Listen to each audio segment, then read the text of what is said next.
Dice la Escritura en Tito capítulo 1, versículo 6. El que fuere irreprensible, marido de una sola mujer, y tenga hijos creyentes que no estén acusados de disolución ni de rebeldía, porque es necesario que el obispo sea irreprensible como administrador de Dios.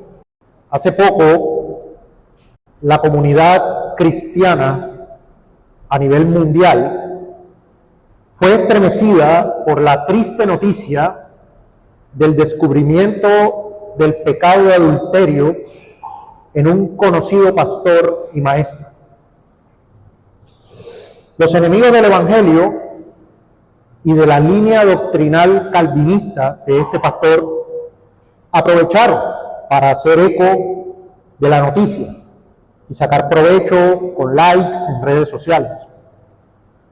Otros buenos pastores y hermanos se refirieron al tema de una forma reflexiva, intentando aprovechar la ocasión para recordar aquel llamado de la Escritura que nos dice que aquel que piensa estar firme, mire que no caiga.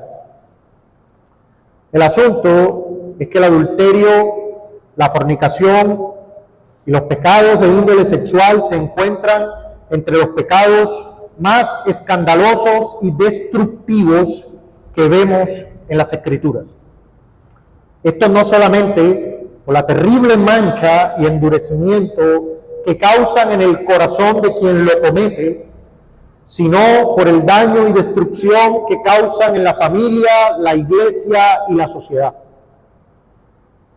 Este pecado del adulterio es tan grave que es uno de los pocos pecados que la mayoría de los gentiles aún reconoce como malo. A los gentiles normalmente ya no distinguen entre muchos pecados. Para el mundo la fornicación es normal, vivir en unión libre, tener relaciones sexuales, los novios, eso es algo normal, pero el adulterio, es decir, que en un matrimonio el esposo o la esposa engañen a su cónyuge, todavía aún en el mundo es visto como algo malo, es visto como aberrante. En nuestra enseñanza anterior, vemos que Pablo instruyó a Tito en cuanto al llamado y carácter del pastor bíblico, y que la primera palabra que se usa para referirse a ese tema es que debe ser irreprensible. Ya explicamos que ser irreprensible no implica perfección, sino mantener un estándar de conducta piadosa y ejemplar para la congregación. Hoy veremos el primer ámbito de la vida del ministro en el cual debe ser irreprensible, y es su ámbito moral y familiar. Pero antes de empezar, recordemos que estamos en una carta que nos enseña cómo el Evangelio de Cristo podrá ser propagado con éxito en este presente siglo malo, y una de las cosas necesarias para que eso ocurra es tener un liderazgo bíblico. O sea, no debemos perder de vista el propósito más amplio de por qué Pablo le escribe a Tito. Es porque la fe de los escogidos, es porque ese evangelio del perdón de los pecados en Cristo, esa esperanza de la vida eterna, debe ser predicado en el mundo. Pero para que eso se pueda hacer con efectividad, hay que corregir lo deficiente y hay que vivir lo que predicamos. Porque ese evangelio transforma, ese evangelio santifica, ese evangelio cambia. Ese es básicamente el tema general. Entonces, vamos a comenzar a ver ya de manera específica en qué se debe ser irreprensible. Ok, los aspirantes al ministerio deben ser irreprensibles, pero ¿en qué? Bueno, vamos a empezar a verlo de manera más detallada. Y lo primero que nos dice la Escritura es que el aspirante al ministerio pastoral debe ser marido de una mujer. Y en el griego, esta expresión significa literalmente eso: hombre de una mujer, marido de una mujer. significa literalmente eso, hombre de una mujer. Ese es el primer requisito, la primera cualificación. Lo primero que la iglesia debe evaluar en un aspirante al ministerio. Ok, vamos a considerar a este hombre para que sea pastor en la iglesia local, debe ser marido de una mujer. Ahora, a lo largo de la historia de la iglesia, algunas interpretaciones se han dado a qué significa ser marido de una mujer. Y por efectos prácticos, nosotros debemos aclarar y debemos explicar algunas de estas interpretaciones que se han dado, porque muchos pueden llegar a pensar esto. En primer lugar, muchos piensan que este texto solo se refiere a la prohibición de la poligamia. Es decir, marido de una mujer significa que el aspirante no puede tener dos esposas o más de una esposa. Hermano, pero esto es evidente, esto es claro. La poligamia aún en la sociedad griega estaba prohibida o mal vista. Entonces, marido de una mujer no se refiere solo a la prohibición de la poligamia, que es tener más de una esposa. De hecho, eso es tan evidente que a día de hoy la poligamia es un delito. O sea, penalmente es un delito. Usted no puede tener más de una esposa. ¿Sí? En la práctica pasará, pero legalmente usted no puede hacer eso. Usted no puede estar casado dos veces. Al tiempo, me refiero. O con dos esposas. Entonces, es demasiado evidente que eso se incluye en la cualificación, pero no significa solo eso. Algunos en la historia de la iglesia han llegado a pensar que marido de una mujer significa, o más bien descalifica a un hombre soltero. Es decir, un hombre soltero, como no es marido de una sola mujer, porque simplemente no es marido de ninguna, no podría ser un pastor. Marido de una mujer tiene que estar casado. Es obligación que esté casado, porque ahí dice marido de una mujer. No existen los solteros casados. Eso es un oxímoron, eso es una imposibilidad lógica. Entonces, algunos han pensado que esta cualificación descalifica a los solteros, pero nosotros no creemos eso. Exegéticamente hablando, a la luz de una sana interpretación, ese no puede ser el significado. Y de hecho, el apóstol Pablo, cuyo oficio era el oficio apostólico, que de alguna manera es una suerte de tipo del ministerio pastoral, aunque no en todo, obviamente, pero se refiere al liderazgo de la iglesia como tal. El apóstol Pablo no era casado. Entonces, ¿por qué comentaba o decía un comentarista? Porque habría un requisito que descalificaría a un pastor, pero no a un apóstol. ¿Sí? Entonces no tiene, la verdad, mucha lógica. Algunos piensan, o más bien bajo el entendido de que ese texto descalificaría a los solteros, entonces ese texto también descalificaría a los viudos. Es más, si usted ordenara un pastor casado y perdiera a su esposa, entonces quedaría descalificado, porque ya no sería marido de una mujer. O sea, si tomamos esa expresión de una forma totalmente literal, entonces un viudo o un pastor que enviudara quedaría descalificado inmediatamente. Y algunos piensan que el texto también descalificaría a los hombres que hayan tenido un segundo matrimonio. Nosotros sabemos que un hombre que es viudo es libre para volver a casarse siempre y cuando sea en el Señor. Entonces, tampoco ese sería un impedimento. ¿Y por qué ninguna de estas cosas pueden ser un impedimento a la luz del texto? ¿O por qué esas interpretaciones son equivocadas? Hermanos, porque esta expresión no se refiere al estado civil del aspirante. Se refiere a un tema de fidelidad y compromiso que tiene con su esposa, porque la palabra irreprensible se refiere a la piedad práctica, se refiere a la práctica de la justicia, no se refiere a un estado civil. Irreprensibilidad tiene que ver con el pecado. ¿Irreprensible en cuanto a qué?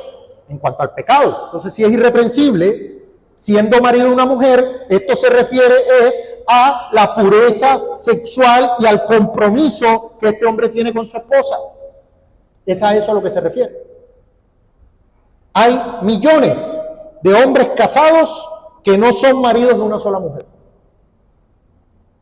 Hay millones de hombres casados que no son maridos de una sola mujer. Entonces esto no tiene nada que ver con el estado civil. ¿Sí?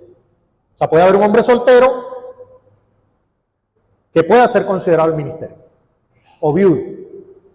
Como ejemplo de la grey y administrador de Dios, el pastor debe ser puro sexualmente hablando. No solo no debe tener amantes físicamente hablando, sino que tampoco puede tener ningún tipo de relación afectiva y emocional inapropiada con una mujer diferente a su esposa, cualquiera que sea el medio utilizado. ¿A qué me estoy refiriendo con esto? Porque esto es una amenaza, un peligro moderno. Es algo que anteriormente no era posible. Pero en el caso del que hablamos en la introducción, al parecer nunca hubo una consumación física. No hubo una consumación física. Es decir, la relación siempre fue de manera virtual. Eso es algo moderno. Pero eso es adulterio. Es adulterio. ¿Por qué? Porque el corazón de este varón ya estaba ligado a otra mujer. Ese es el punto. No es marido de una mujer. Si el corazón de un hombre está ligado a otra mujer que no es su mujer, ya no es marido de una mujer, y no importa cuál sea el medio usado. No, pero es que no lo cometí. ¿No lo cometiste? No. Corrijamos esos términos. Si lo cometiste, no lo consumaste, es otra cosa. Pero si lo cometiste. El Señor Jesucristo explica esto y lo deja muy claro en Mateo capítulo 5, versículo 27. Mateo capítulo 5, versículo 27, el Señor Jesucristo dice: ¿oíste que fue dicho? No cometerás adulterio. Ese era el error en la interpretación de la ley de los fariseos. Mire, cuando un fariseo, un maestro de la ley impío, desligaba su corazón de su mujer y se enamoraba de otra, se enamoraba, comillas, ¿no? Un enamoramiento telenovelesco, se enamoraba de otra mujer, para él el pecado era la consumación. Entonces, para no perder su irreprensibilidad externa, él lo que hacía era que repudiaba a su esposa por cualquier motivo y se casaba con la otra. Técnicamente, en su mente, él no estaba adulterando, pero el Señor Jesucristo le dice: adulteraste. Adulteraste. El Señor Jesucristo dice: ¿oíste que fue dicho no cometerás adulterio? Y eso está bien. Ese es el mandamiento. Pero el Señor Jesucristo le va a dar la profundidad real que tiene el mandamiento. ¿Cuál es la profundidad? Pero yo os digo que cualquiera que mira a una mujer... pero ahora no podemos mirar a las hermanas y cómo hacemos, vamos por la calle. Eso no es lo que dice. Dice, cualquiera que mira a una mujer para codiciarla. Ya esto es distinto. El problema no es mirar. El problema es mirarla para codiciarla. Quien hace eso ya adulteró con ella en su corazón. Ya adulteró, ya cometió el pecado. La miró para codiciarla, ya cometió el pecado. Hermanos, hay hombres hoy en día que mantienen conversaciones inapropiadas con amigas del trabajo, que coquetean con vecinas, que miran lascivamente a las mujeres en la calle en general. Hay hombres casados que secretamente aman a otras mujeres. Secretamente aman a otras mujeres. Ese hombre no es marido de una mujer y está casado. Hay hombres hoy en día que están casados, pero que en su mente que en su corazón no quieren estar ahí. Quieren estar con otra mujer que es la que de verdad tienen en su corazón.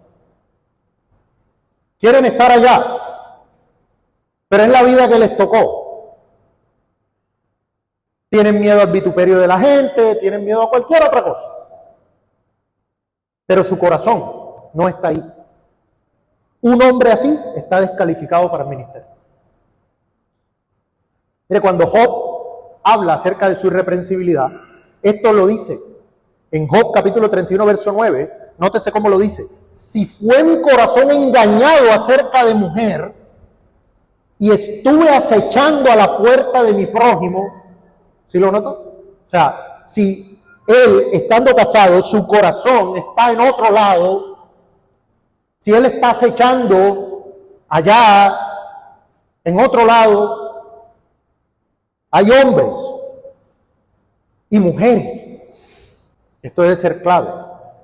Y claro, aquí estamos hablando de los hombres inicialmente porque estamos hablando del ministerio, pero ya vamos a entrar a que esto es un llamado a todos los creyentes. ¿Sí? Pero las mujeres no escapan a esto. Bueno, esto es equivalente. El que mira a una mujer para codiciarla, bueno, la que mira a un hombre para codiciarlo, lo mismo, aplica. ¿Sí? Pero hay hombres, hermanos, que viven y que están casados, pero que sus afectos, su amor, su mente está con otra mujer o con otras mujeres.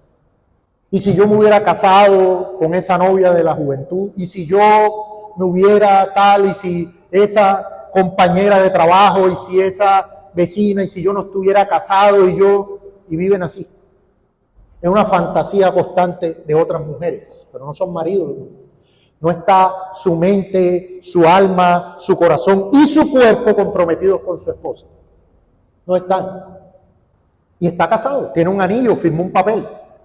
No le estoy quitando peso al matrimonio.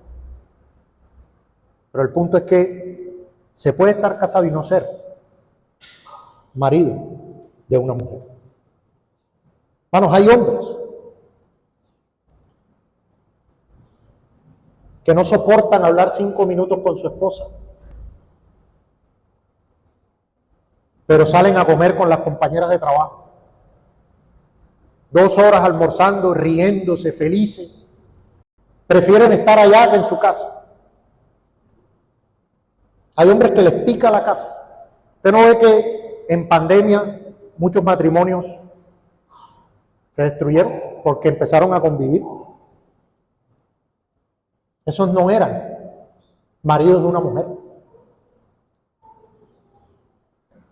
Hermanos, nos vamos a rehuir a la incómoda pregunta de qué ocurre si un pastor ya ordenado es sorprendido en adulterio o incluso si lo confiesa.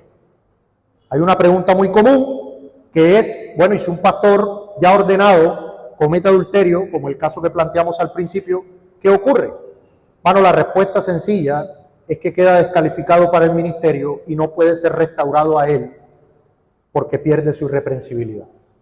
Él es restaurado a la comunión de la iglesia, si se arrepiente es restaurado a la membresía, permanece en la iglesia local, pero ya no puede ser más un pastor, porque su irreprensibilidad quedó comprometida. El asunto y lo que tenemos que tener claro es que esto no solo aplica para esta cualificación. Si es sorprendido en una borrachera escandalosa y expuso a vituperio a la iglesia y al mundo, y el mundo blasfemó el nombre del Señor por su causa, es igual. Ya no es irreprensible. En Proverbios capítulo 6, versículo 32, dice: mas el que cometa adulterio es falto de entendimiento. Corrompe su alma el que tal hace. Heridas y vergüenza hallará, y su afrenta nunca será borrada. Hermanos, un pastor que comete adulterio luego podría predicar con limpia conciencia sobre el matrimonio, sobre la fidelidad en el hogar, sin que la iglesia traiga a colación su falta. La iglesia seguramente le perdonará como la Escritura lo manda, pero ya no es más irreprensible. Ya no es más irreprensible. Es incalculable el daño que el pecado del adulterio ha hecho en la iglesia del Señor Jesús y a cuántos varones del liderazgo ha derribado. De hecho, en ese mismo proverbio dice que a causa de la mujer ramera, el hombre es reducido a un bocado de pan. Imagínense eso. El hombre es reducido a un bocado de pan. Hemos visto casos de pastores y hemos conocido casos de hermanos que tenían buena proyección de liderazgo, que enseñaron en la iglesia, que casi estaban en liderazgos y que apuntaban tal vez a ministerios. Y hoy, a causa del adulterio, están excomulgados de la iglesia. Están excomulgados de la iglesia. Dice el proverbio que la mujer caza la preciosa alma del varón. Esto es un tema profundamente espiritual, hermanos. Profundamente. Usted es un creyente en el Señor y usted ve la vecina, la compañera de trabajo, la mujer de afuera, ajena, muchas veces casadas también, que vienen y le hablan, dice la Escritura, que sus palabras son como miel, tienen un paladar blando. Y usted no ve en principio nada raro, pero el lenguaje que usa la Escritura aquí es la de un depredador y su presa. O sea, la mujer caza el alma, ya está acechando. Y ese pecado destruirá completamente no solamente su alma, sino su hogar, su testimonio. No en vano. La Escritura dice que debemos huir. No nos juegue con eso. ¿Tomará el hombre fuego y no se quemará? ¿Sí? Hay varones aún en la iglesia, hermanos, muy ingenuos. Ingenuísimos. Usted no conoce su corazón. Decía el pastor Tolopilo, somos una pajita en un incendio forestal. Y hay hombres que, hermano, ¿y dónde estaba? No, almorzando allá con unas compañeras de trabajo, no, estaba con una amiga allá. Una amiga. Mire, lo que debemos tener presente, y no solamente para esta cualificación, sino en adelante. Hermanos, usted no se siente ahí diciendo, están hablando los pastores. Cada cosa que hablemos, a excepción del apto para enseñar, le aplica a usted. Hermanos y hermanas, la santidad y la pureza sexual no son una obligación solo para los aspirantes al ministerio, sino para todos los creyentes. Todos aquellos que han puesto su fe en el Señor Jesús están llamados a mortificar y huir del pecado del adulterio, y estamos llamados a vencer sobre él con la ayuda de la gracia y el poder del Espíritu Santo. Estamos llamados a vencer. Abra su Biblia en Primera a los Tesalonicenses, capítulo 4. Primera a los Tesalonicenses, capítulo 4. Dice en Primera a los Tesalonicenses, capítulo 4, verso 3. Y siempre me gusta decir cuando leo este texto que muchas personas andan por ahí diciendo, ¿cuál será la voluntad de Dios para mi vida? ¿Cuál será la voluntad de Dios? ¿Usted quiere saber cuál es la voluntad de Dios? Bueno, aquí hay una parte de esa voluntad para usted. Una de las cosas que Dios quiere para usted. ¿Qué quiere Dios para mí? Bueno, primero a los Tesalonicenses, capítulo 4, verso 3. Pues la voluntad de Dios, ¿cuál es? Vuestra santificación. Que os apartéis de fornicación. Que cada uno de vosotros sepa tener su propia esposa en santidad y honor. No en pasión de concupiscencia, como los gentiles que no conocen a Dios. Y este texto debería causar temor, el verso 6. Que ninguno agravie ni engañe en nada a su hermano, porque el Señor es vengador de todo esto. Como ya os hemos dicho y testificado. Versículo 7. Pues no nos ha llamado Dios a inmundicia, sino ¿a qué? A santificación. Hermanos, escuchemos lo que el Señor nos está hablando. El verso 8 dice, así que el que desecha esto, ¿qué es esto? Esto que acabamos de leer.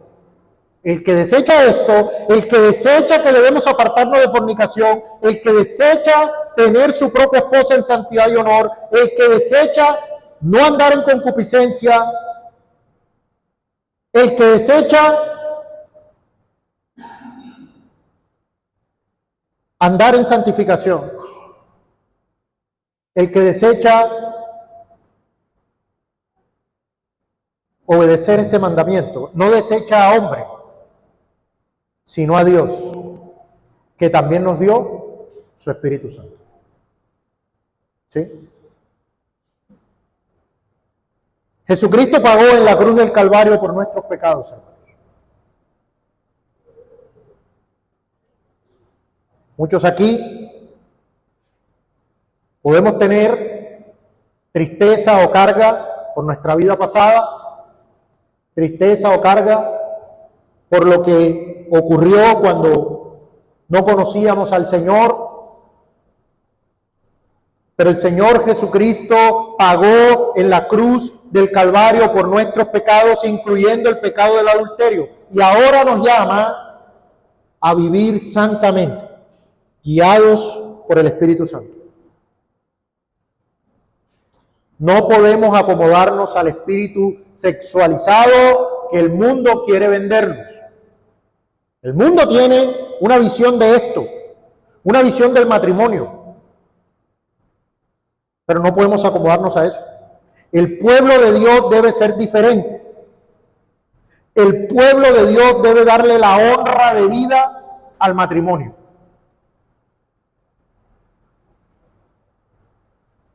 Usted ve que una de las cosas que más une a los hombres impíos es reunirse a hablar mal de las esposas. Eso es un deporte, un pasatiempo. Pero el cristiano debe darle la honra al matrimonio. ¿Quién es el que nos dice qué honra tiene el matrimonio? Nuestro Dios. Y el Señor Jesucristo sobre el matrimonio dijo lo siguiente: ¿no habéis leído que el que los hizo al principio, varón y hembra los hizo? Y dijo, ¿quién dijo? El que los hizo. Por esto el hombre dejará padre y madre, y se unirá a su mujer, y los dos serán una sola carne. Así que no son ya más dos, sino una sola carne. Por tanto, lo que Dios juntó, no lo separe el hombre. Mi querido hermano, mi querida hermana, no estamos en una iglesia carismática ni pentecostal. Pero mira a tu esposa o a tu esposo. Tu esposa y tu esposo, ese que está ahí al lado tuyo, es el que Dios te dio.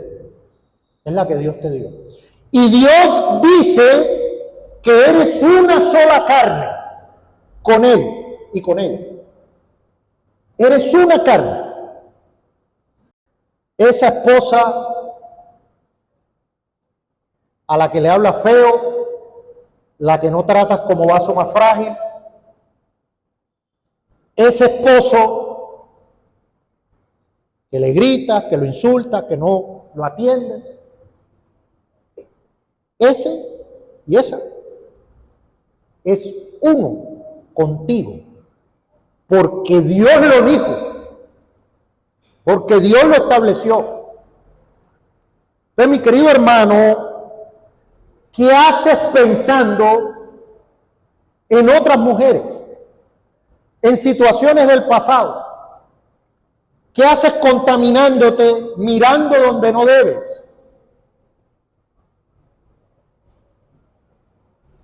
Estás llamado a ser marido de una mujer y las esposas a ser mujeres de un marido. Es por esto que Dios dice que honroso sea el matrimonio en todos y el lecho sin mancilla, pero a los fornicarios y a los adúlteros los juzgará Dios. El adulterio es un pecado que traerá juicio y condenación eterna para quien lo practique.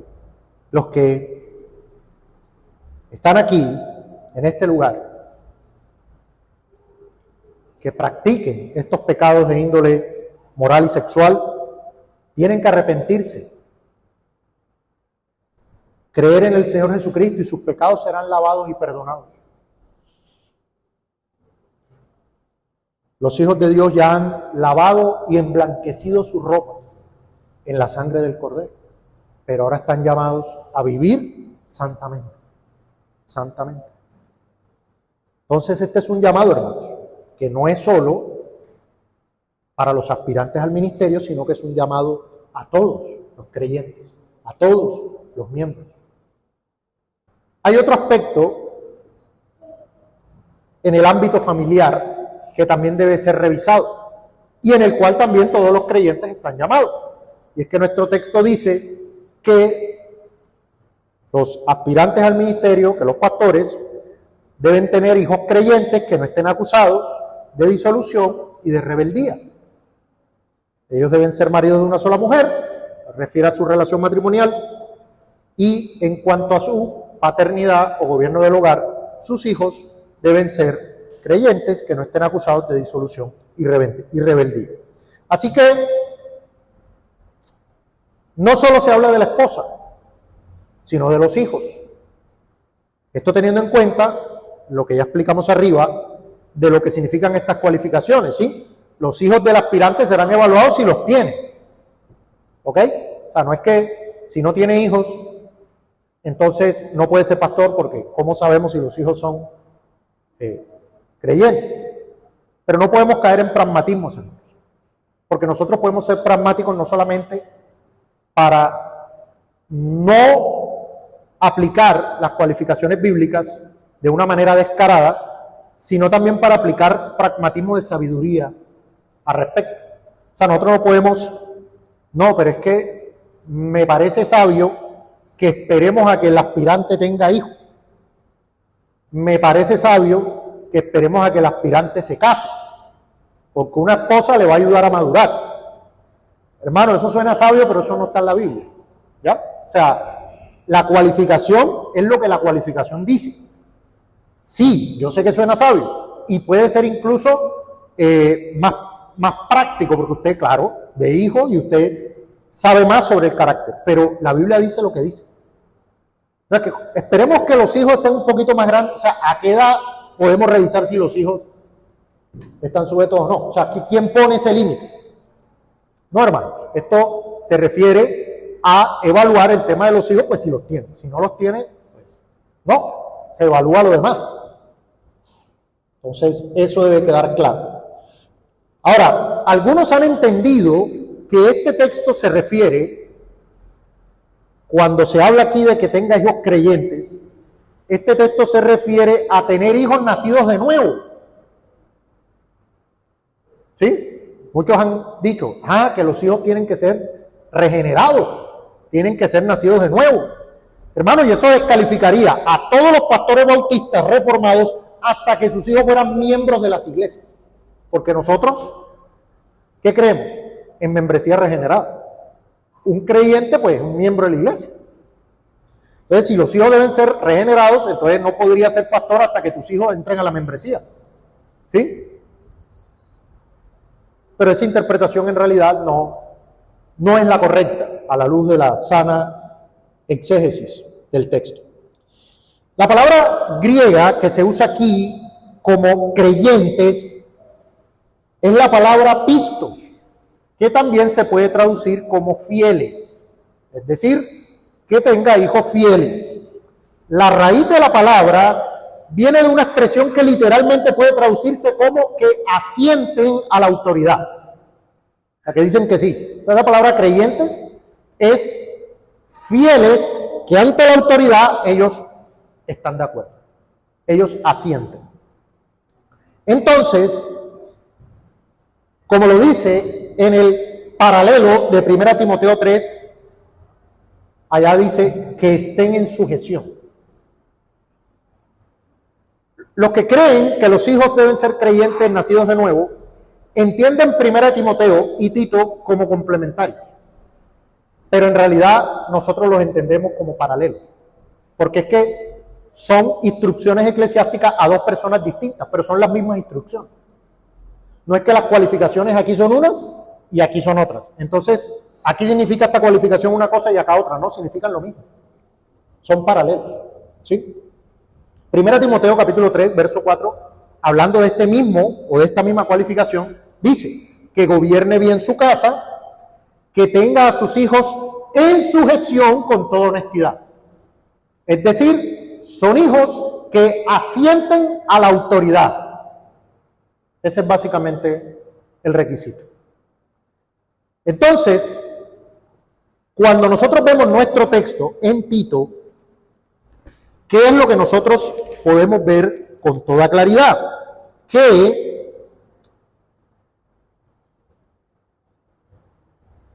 el complemento de la expresión es la explicación de la palabra. Mire cómo dice, que tenga hijos creyentes. ¿Creyentes? ¿Qué significa eso? Que no estén acusados de disolución ni de rebeldía. O sea, eso explica qué significa creyentes o fieles. ¿Sí? Y lo reforzamos con el paralelo de 1 Timoteo. Entonces, ¿qué es lo que significa? Hijos sujetos a la autoridad. Eso es lo que significa. Entonces, un aspirante al ministerio, un pastor, debe tener hijos sujetos a la autoridad. No rebeldes, no acusados de disolución, porque si un pastor o un aspirante al ministerio tiene hijos así, es porque no gobierna bien su casa. Y si no gobierna bien su casa, pues no puede gobernar la iglesia. Ese es el argumento de la Escritura. Lo que significa el texto es que son hijos que asienten y obedecen la autoridad paterna mientras están en el hogar. Eso es lo que significa el texto. De hecho, el complemento de todo el cuadro del ámbito del hogar de un pastor o de un hermano creyente, temeroso del Señor, lo vemos en el Salmo 128. El Salmo 128, del 1 al 4, dice: bienaventurado todo aquel que teme a Jehová, que anda en sus caminos. Cuando comieres en el trabajo de tus manos, bienaventurado serás y te irá bien. Tu mujer será como vid que lleva fruto a los lados de tu casa, tus hijos como plantas de olivo alrededor de tu mesa. He aquí que así será bendecido el hombre que teme a Jehová. ¿Sí? Son hombres temerosos del Señor, su esposa y sus hijos están sujetos a su autoridad porque Él gobierna bien su casa. Un hombre que teme al Señor será marido de una sola mujer, gobernará bien a sus hijos y tendrá un hogar que ande o camine en el temor del Señor. Entonces, un aspirante al ministerio instruye a sus hijos en los caminos del Señor, aplica la disciplina bíblica para corregirlos cuando es necesario, pero un hombre descuidado en estos deberes, no puede gobernar la iglesia. No puede gobernar la iglesia. Porque un hombre que descuida la disciplina bíblica tendrá hijos rebeldes en disolución. De la misma manera, no procurará aplicar la disciplina en la iglesia. Ahora bien, todos los creyentes estamos llamados, pues los que tenemos hijos, a ejercer la autoridad bíblica con amor, con paciencia y guiándolos al Evangelio de Cristo para que por su gracia y en su tiempo pueda traerlos en arrepentimiento y fe. El autor y pastor Ted Tripp tiene una frase interesante. Él dice: la tarea fundamental de los padres es pastorear el corazón de los hijos. Y esto es interesante, porque muchos piensan que la tarea fundamental de los padres es corregir. No es solo corregir. Hay padres que sus hijos son para darle órdenes y pegarle. Nada más entienden esas dos cosas. Entonces, hay hijos que de sus padres solo reciben imperativos. Haga esto, vaya allá, salga, entre, siéntese, apague, prenda, organice. Solo imperativos. Pero nunca reciben instrucción, amonestación, ánimo, entre otras muchas cosas. Un aspirante al ministerio debe pastorear el corazón de sus hijos y todos los miembros que tengan hijos deben hacer eso mismo. Cuando usted está en un trabajo y a usted le regañan por una cosa que no le explicaron antes, usted le da rabia. ¿Cierto? A usted no le gusta. A usted lo regañaron, no, ¿por qué no hizo? ¿Cómo así? Ni sabía que tenía que hacerlo, ni sabía cómo se hacía. ¿Sí? Entonces lo mismo pasa con los hijos. Usted los provoca ira. Hijo, esto. Recuerdo que el mismo pastor Ted Tripp contaba una anécdota de que tenían un hijo que nunca obedecía, porque ellos le daban la instrucción y él no hacía las cosas. Cuando le decían, no hiciste esto, no obedeciste, es que no te escuché. Segunda, no, es que no te oí, es que no te escuché. Él nunca escuchaba. Entonces de esa manera salteaba la obligación. Entonces un día le dijeron, la próxima vez que te hablemos, debes prestar atención, porque si no escuchas, te vamos a disciplinar por no escuchar. Porque cuando uno le habla, usted debe escuchar. Entonces ya ahí acabaron con el tema, porque entonces no te escuché, bueno, entonces ahora te vamos a disciplinar por no prestar atención a la instrucción. ¿Sí? Entonces, pero el punto es, hermanos, que nosotros debemos guiar a nuestros hijos. Dios nos instruye, los pastores dan ejemplo y la iglesia les sigue. Pero todos estamos llamados, pastores y miembros, a seguir el mismo camino. ¿Sí?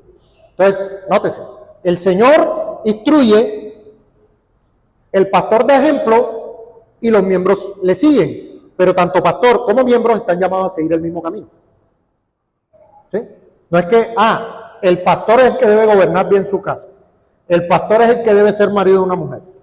Y yo como soy miembro y no tengo ningún ministerio, entonces yo sí puedo. No es así.